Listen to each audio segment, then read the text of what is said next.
बस बहुत हो गया। मैं और कपड़े नहीं धो सकता।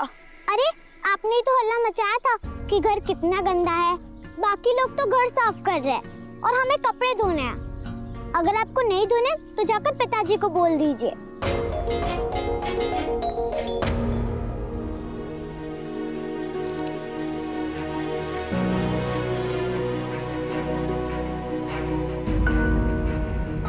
क्या हुआ यीशु भैया? कुछ नहीं कुछ नहीं। यीशु, मेरी चाची ने कहा था कि यहाँ के लोग बहुत अच्छे हैं, पर हमसे तो कोई मिलने नहीं आया। हाँ, आप तो यहाँ पहले से रहते थे ना? आपको यहाँ की कोई बात याद है क्या? मैं यीशु से बड़ा हूँ, जो मुझे कुछ याद नहीं तो यीशु को कैसे याद होगा? यीशु इट्टू सा था। बड़े भैया सही कह रहे हैं। यीशु सबसे अलग है, इसको जरूर याद होगा।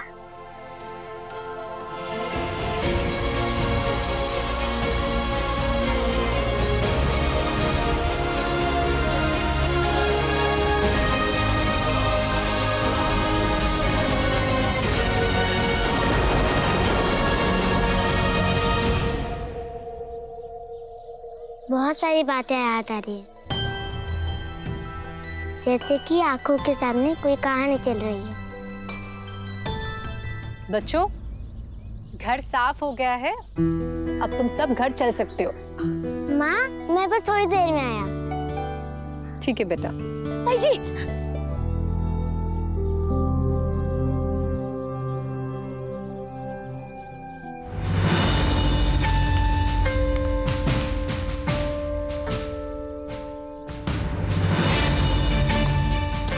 ये तुम क्या कर रहे हो यीशु?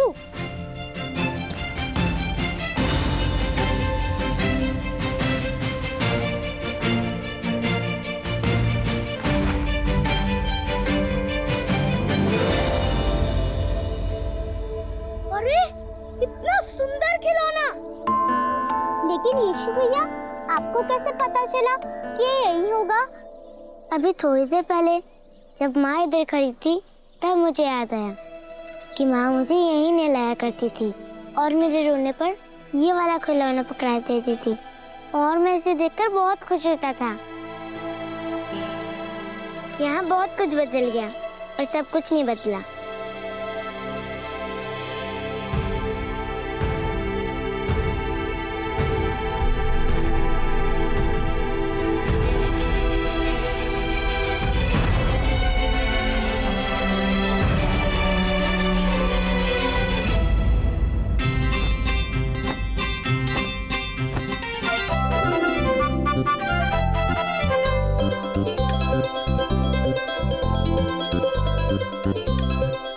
कितना सुंदर लग रहा है हमारा घर। अरे इससे ज्यादा सुंदर हमारा मिस्र का घर था, वो हमें छोड़ना नहीं पड़ता।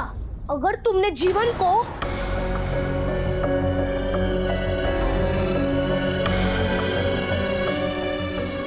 क्या ये?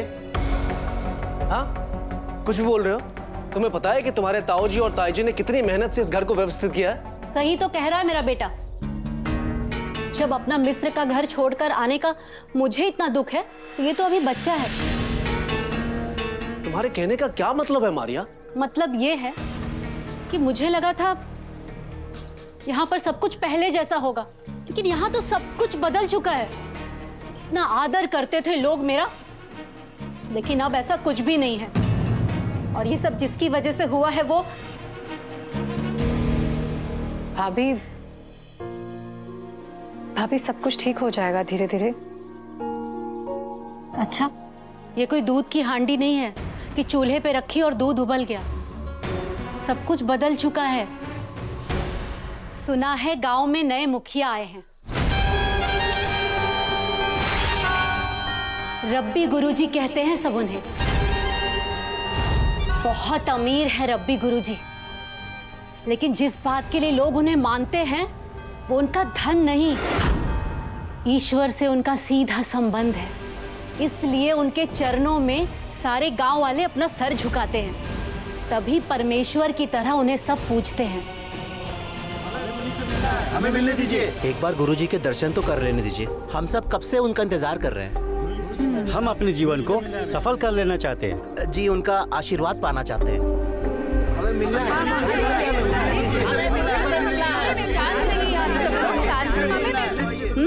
थोड़ा सा इंतजार कीजिए।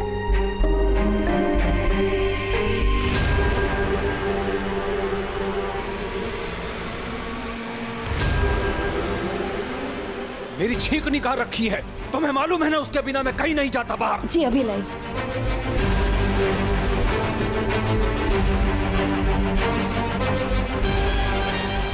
बाहर लोग आपके दर्शन के लिए बेचैन हो रहे हैं।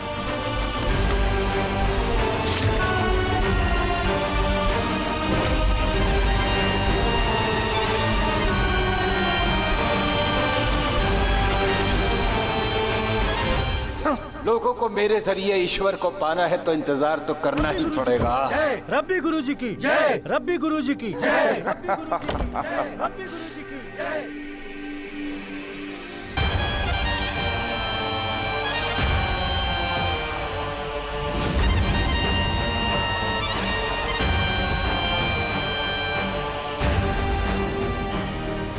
हम आपकी शरण में हैं गुरुजी। बस आप ही हैं जो हमें ईश्वर के दर्शन करवा सकते हैं। आप भी तो हमारे लिए ईश्वर से कम नहीं है गुरुजी।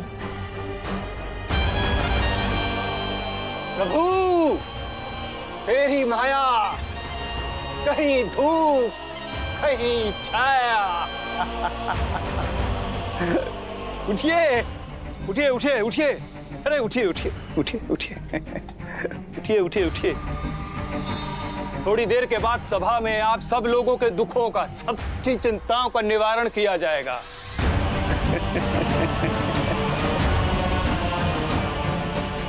और आज की सभा हमारे लिए बहुत मायने रखती है। बहुत धाक है रब्बी गुरुजी की हमारे यहाँ पे। किसी भी तरह उनके दिल में जगह बना लेनी है, फिर हम यहाँ शांति और सुकून से रह सकेंगे। मैं तो पूरी कोशिश करूंगी कि रब्बी गुरुजी की पत्नी लीना से दोस्ती कर लूं, और मैं तो वो कर लूंगी।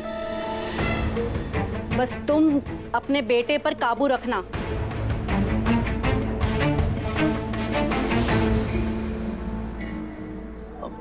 हमें बातें बंद करके सभा में चलने की तैयारी करनी चाहिए, है ना भैया?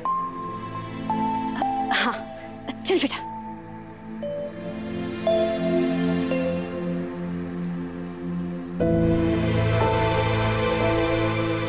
चाची की बातों का बुरा मत मानना। बसा बसाया घर छोड़कर दूसरी जगह आकर बसना आसान नहीं होता ना। मैं समझता हूँ माँ, अगर आप खुश है तो मैं खुश हूँ, और आपके चेहरे पर खुशी लाने के लिए कुछ है मेरे पास। अच्छा, ये देखिए। अरे ये कहाँ से मिला तुम्हें? पता है, सबसे प्रिय खिलौना था तुम्हारा ये। बड़े प्यारे खिलौने बनाता था वो खिलौने वाला। पता नहीं अब वो यहाँ है भी या नहीं। बाबा, हमारे गांव में कुछ नए लोग आए। आज सुबह मैंने देखा एक घर में एक बच्चे के पास बिल्कुल मेरे ऐसा खिलौना था। क्या आप उन्हें जानते हैं? बेकार की बातें मत करो यहाँ। अरे जिसको खिलौना बेचूंगा उन सबको याद रखूंगा क्या? तुम घर जाओ यहाँ से। रब्बी गुरुजी की सभा की तैयारी करनी है मुझे। जा जल्दी कर। हे प्रभु, आज माँ की तरह मैं भी आपसे प्रार्थना करता हूँ कि किसी को तो भेजिए जो मेरे बाबा की आंखें खोल के मेरे जीवन में फिर से खुशियाँ लौटा दे। माँ, मेरे इन कपड़ों में क्या खराबी है जो आप मुझे ये वाला कुर्ता पहनने के लिए कह रही हैं? ताई जी, ये हार मेरे गले में बहुत चुभ रहा है और मेरे बाल भी खिंच रहे हैं। ठीक कर दीजिए ना। आ जाओ।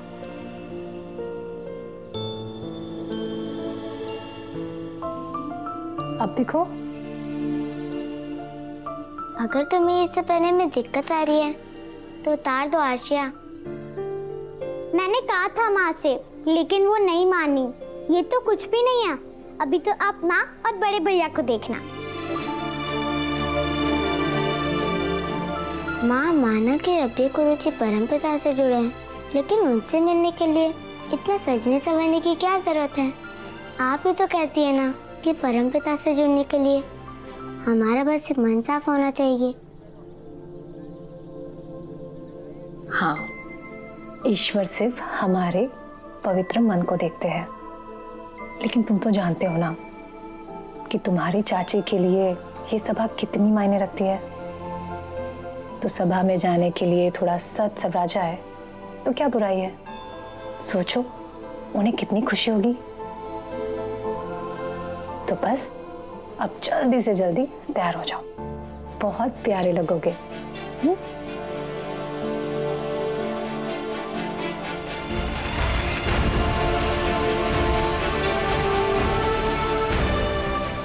कितनी अजीब बात है, आज पूरा गांव उस सभा में ईश्वर से जुड़ने की उम्मीद में इकट्ठा हो रहा है, पर उन्हें ये नहीं मालूम कि खुद ईश्वर का बेटा उनके बीच मौजूद होगा।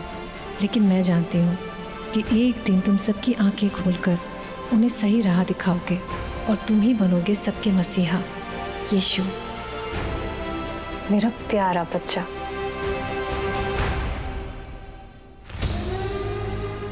इस विश्व विजेता सम्राट के साम्राज्य का विस्तार अब चारों दिशाओं में होगा।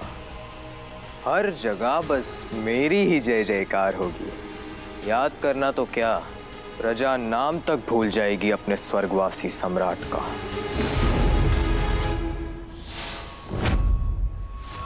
साम्राज्य का विस्तार तो बाद में भी कर सकते हो, पर अभी तुम्हें खत्म करना है अपने सबसे बड़े शत्रु को, जिसका नाम है ये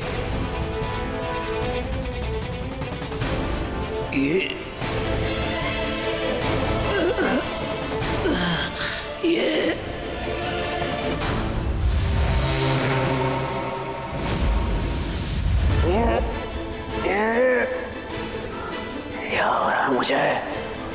मैं उसका नाम क्यों नहीं ले पा रहा हूं?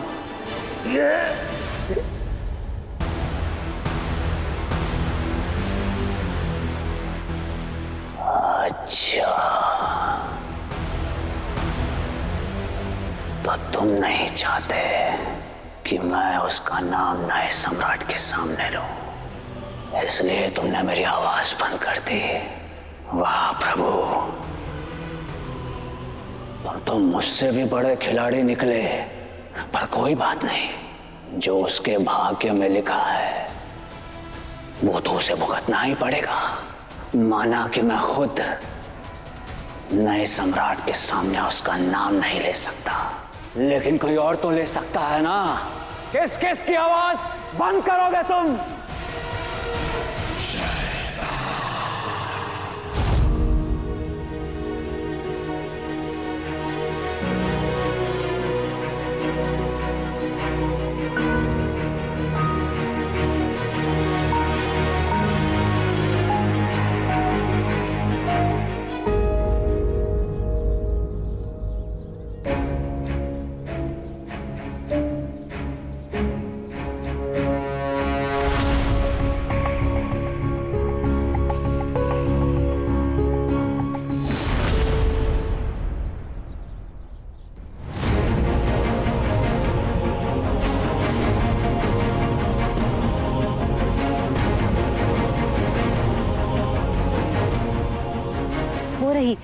रब्बी गुरुजी की पत्नी लीना। सुना है इनकी एक बेटी भी है, नीमा, पर कहीं दिखाई नहीं दे रही। होगी यहीं पे, है ना? वो देखो गुरुजी आ गए।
मेरे प्यारे गांव वालों, जैसा कि आप सब जानते हैं कि ईश्वर ने मुझे इस नेक काम के लिए आप लोगों के लिए चुना है, ताकि आप लोगों के बीच की कड़ी बनकर मैं ईश्वर तक आप लोगों का संदेश पहुंचा सकूं। भाग्यशाली हैं आप लोग, भाग्यशाली हैं आप जो इस सभा में उपस्थित हैं।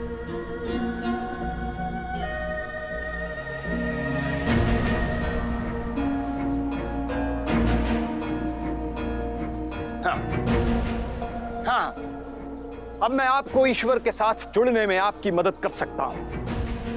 माँ, मुझे अच्छा नहीं लग रहा, मैं घर जाना चाहता हूँ। बस थोड़ी देर की बात है बेटा, फिर हम सब घर जाएंगे। हे ईश्वर, यीशु को क्या हो रहा है? मैंने कभी उसे किसी से इतनी जल्दी परेशान होते हुए नहीं देखा। यीशु के भीतर का ये मंथन उसके जीवन के नए पड़ाव का संकेत है। किसी कारणवश यीशु नाजरत के यीशु के नाम से जाना जाएगा। यीशु मसीह नाम के जिस वृक्ष की छाया में सारा संसार आने वाला है, उस वृक्ष का अंकुर बस फूटने ही वाला है। पूछिए, आप सब लोगों की बात ईश्वर तक मैं पहुंचाऊंगा। पूछिए। रब्बी गुरुजी, मैं ऐसा क्या करूं जिससे मुझे ईश्वर का आशीर्वाद मिल सके?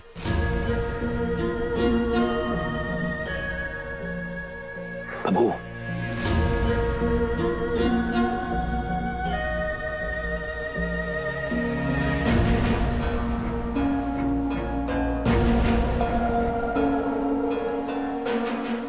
ईश्वर से बात हुई मेरी उनसे बात। उनका कहना है कि उनका आशीर्वाद प्राप्त करने के लिए पहले आपको उनके योग्य बनना होगा। इसके लिए क्या करना होगा मुझे बताइए गुरुजी।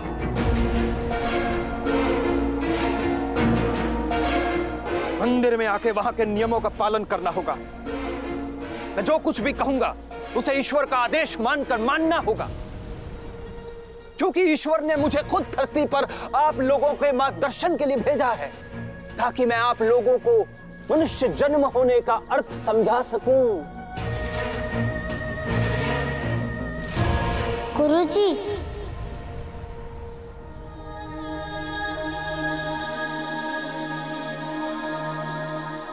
क्या मैं आपसे एक सवाल पूछ सकता हूँ?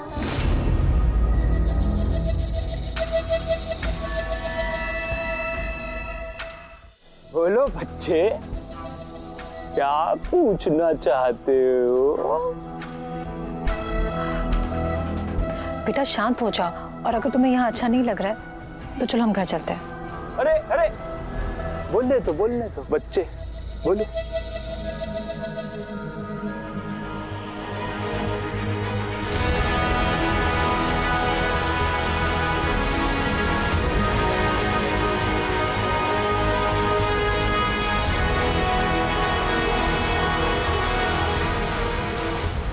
आप परमपिता के बारे में जो कह रहे हैं वो सही नहीं है। परमपिता का आशीर्वाद पाने के लिए किसी तरह की योग्यता की जरूरत नहीं, क्योंकि हम सब उनसे जुड़े हैं। वे सिर्फ आपसे नहीं, हम सब से प्रेम करते हैं।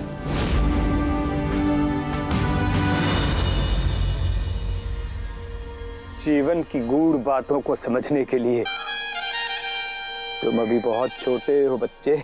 क्या आप ये नहीं जानते कि आपका, मेरा, हम सबका शरीर एक मंदिर है, जिसमें आत्मा के रूप में खुद परमपिता विराजमान है। फिर उनका आशीर्वाद पाने के लिए मंदिर या कहीं और जाने की क्या जरूरत है?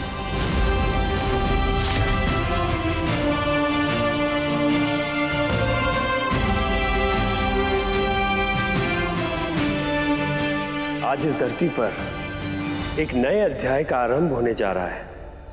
कौन है ये मुफट बच्चा? अरे ये तो रब्बी गुरुजी से बहस कर रहा है। इसके माता पिता कहाँ हैं?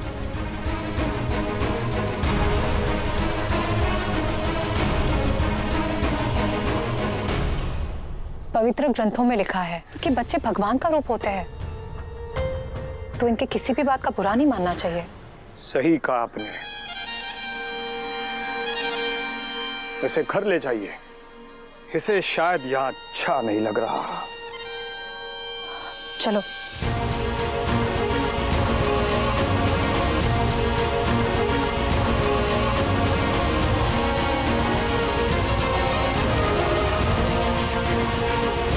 रब्बी गुरुजी की जय। रब्बी गुरुजी की जय। रब्बी गुरुजी की जय। ओ,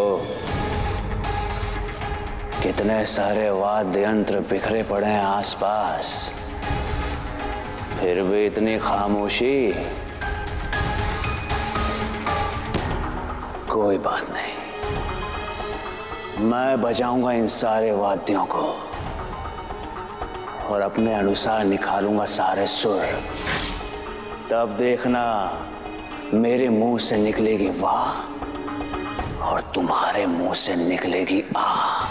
तैयार हो जाओ यीशु, तैयार हो जाओ यीशु।